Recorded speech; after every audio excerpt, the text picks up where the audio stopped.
Well, how's everybody doing today?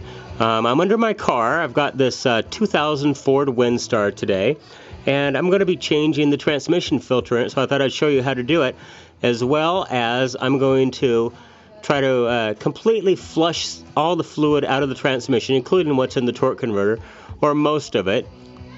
So the first thing I want to talk about is, of course, safety. Right? The van is up on ramps, not on jacks.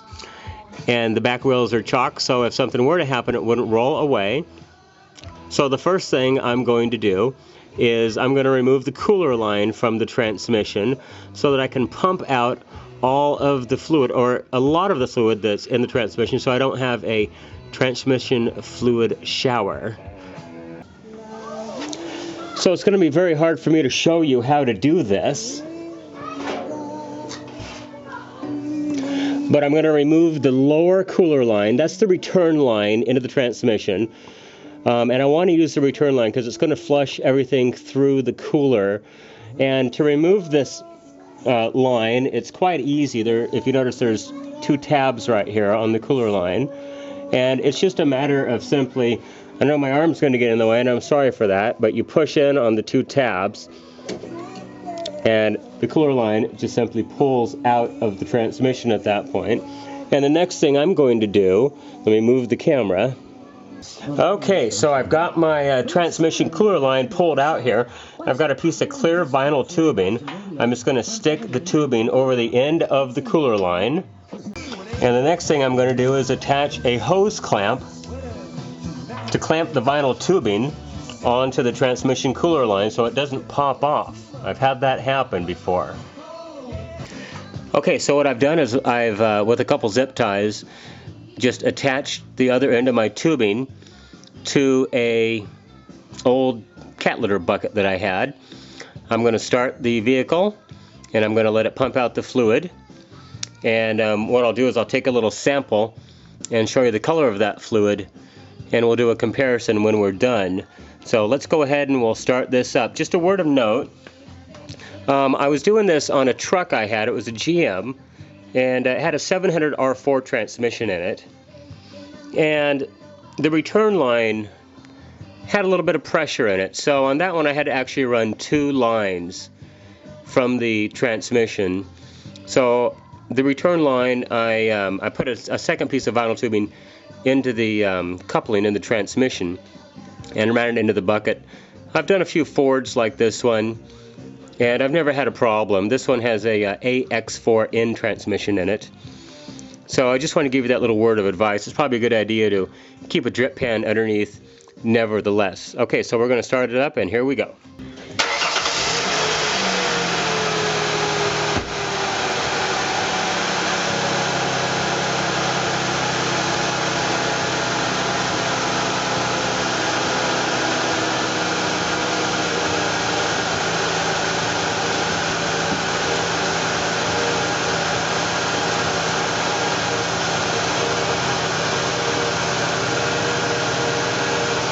There's the light on there a little bit better. You can see the beautiful color of the fluid that's coming out of it.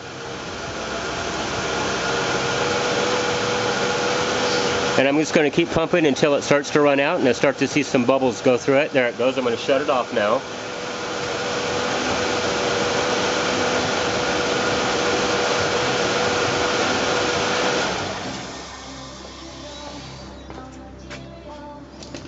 Alright, so you can certainly see the dark brown fluid. Now this fluid has probably about 40 to 50,000 miles on it, and it's a little overdue. I did flush it once when I got it, and it's been overdue, but we're going to go ahead and do a complete flush on it right now. So next I'm going to remove the pan from the bottom of the transmission, and as you can see from, let me try to zoom in or zoom out a little bit, there's that much fluid in the bottom of the bucket now that is not in the transmission, so I don't have to have a super transmission fluid shower. Alright, so next I'm just going to go around and I'm going to just loosen all the pan bolts just so they can come out very easily.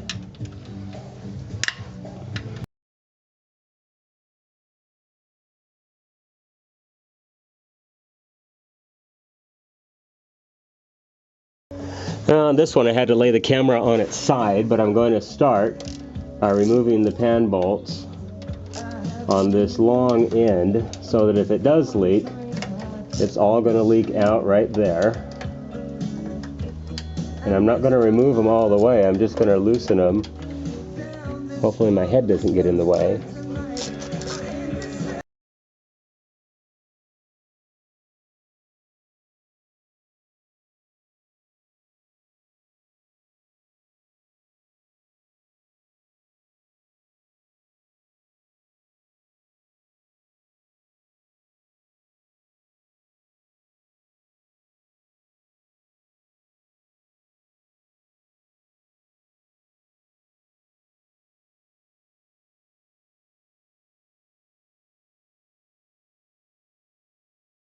I have all the bolts out but one bolt. So I'm just going to let the pan drop slowly as the excess fluid just is going to pour out.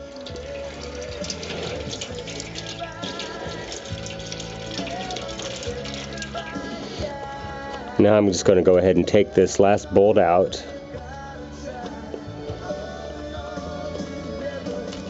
While I'm holding the pan up, now I'm going to try to very carefully lower it down and let it pour into the pan.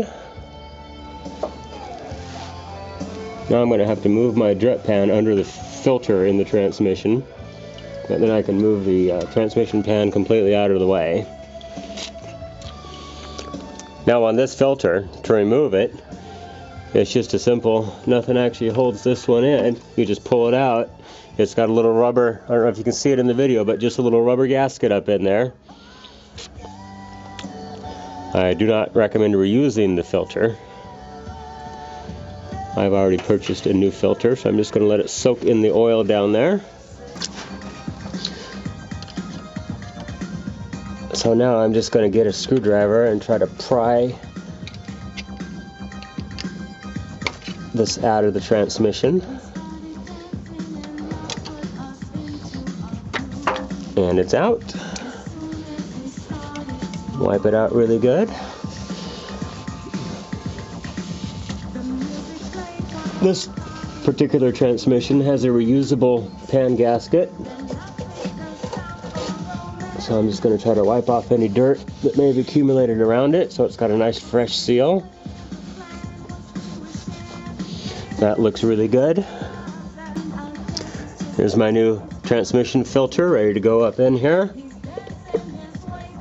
It does have a little notch that clips right over this. Doesn't actually clip, it just kind of holds it in place. But that's all it is to install the transmission filter. Just press it up into place. And that's done. So this is the inside of the oil pan. And as you can see, the magnet, it's not too bad. It's got quite a bit of metal shavings on it, so I'm going to completely take the magnet off and I'm going to clean it if I don't make a mess first. There we go. I'm going to completely wipe out the pan in the process. I want to completely get this magnet clean as I can so it's got a great opportunity to absorb more metal shavings as the gears and the bands and the clutches add more filings to it over time. And then I'm going to completely wipe out the inside of the pan,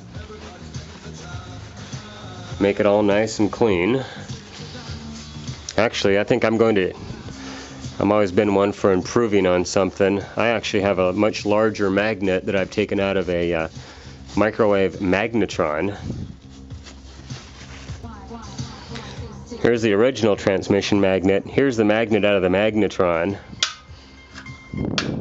It's actually quite a bit stronger and much larger, so it'll capture a lot more metal. So I think I'm going to try to put that one in the transmission. So I'm going to start with a dirty rag because it's going to have to soak up quite a bit of fluid in here.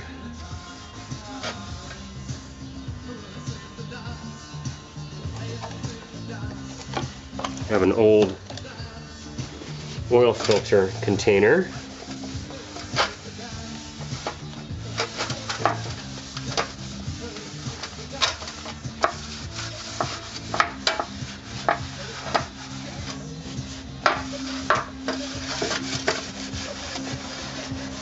Could use gloves.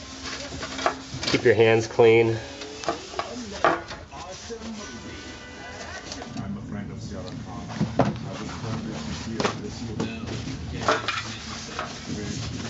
And as you can see, much cleaner, much nicer. And this, I don't know if you can see it, but it has a big gash. People had this before us. Obviously went over something, a parking bump, but I've been tempted to pound the pan back so it would be straight again, but it doesn't leak there, so I'm not going to worry about it.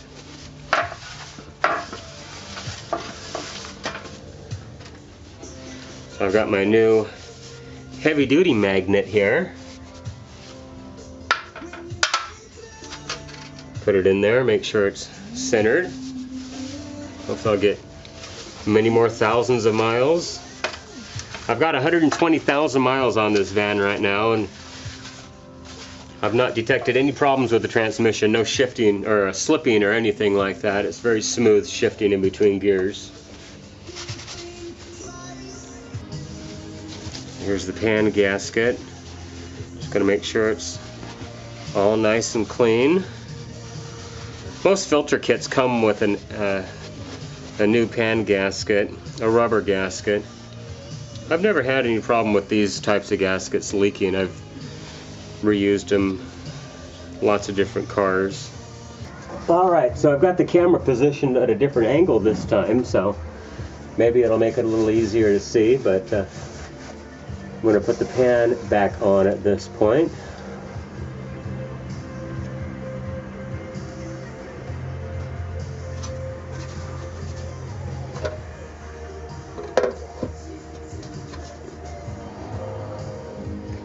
So all I'm going to do is set the pan on. I'm just going to put one bolt in this end.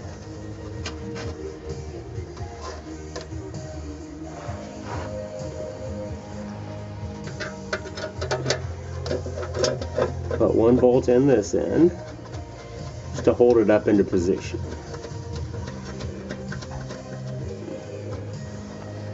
Now keep in mind that these bolts are going into aluminum, so they do not need to be over torqued. So I'm going to spare you the details of putting all the bolts in there, and I'm going to go ahead and do that now. Okay, so I've got the pan back on the transmission, and I'm going to start by just taking 4 quarts of fluid, fresh, brand new. You can see how nice and red it is. 4 quarts of ATF.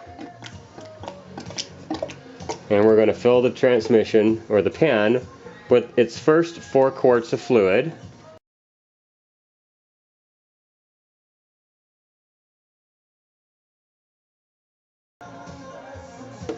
Okay, so there's our first 4 quarts of fluid in it. And next I'm going to fill a bucket with 16 more quarts of fluid. Okay, so I filled the bucket with 12 quarts. I incorrectly said 16. There's already 4 in the transmission. 4 clean quarts. I'm going to flush 12 more quarts through it. According to the book, this transmission holds 13 and some change in quarts, so about 14 quarts. So with the 4 that's in there now plus the 12, that makes 16 quarts I'm going to flush through it. Then I'm going to refill it with 4 more quarts after that. So what I've done is I got my bucket right here. And I don't know if you can see down inside or not, but you can see how nice and red that fluid is. It's all brand new, fresh, clean fluid. So I'm not going to show the filling of the transmission, but I am going to put the camera on the cooler line and let you watch the fluid come back out and watch the color change as it flushes through there. Okay, so here's my return cooler line. I'm going to go ahead and start the engine, and I'm going to pour the fluid in at, I hope, the same rate that it comes out.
my bucket is completely dry now. I poured it all in.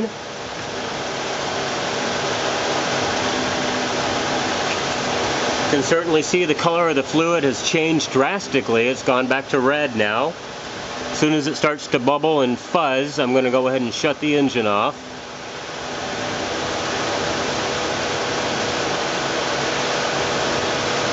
There it is. It's almost done. I can see it starting.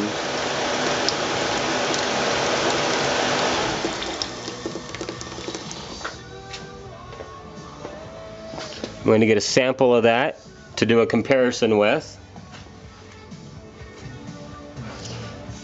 So I have a little container that has the pre-flush fluid in it and the after-flush fluid.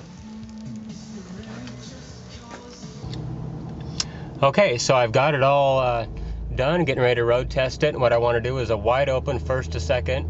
I'm going to get it going a little bit here, and I'm going to hit it into first gear.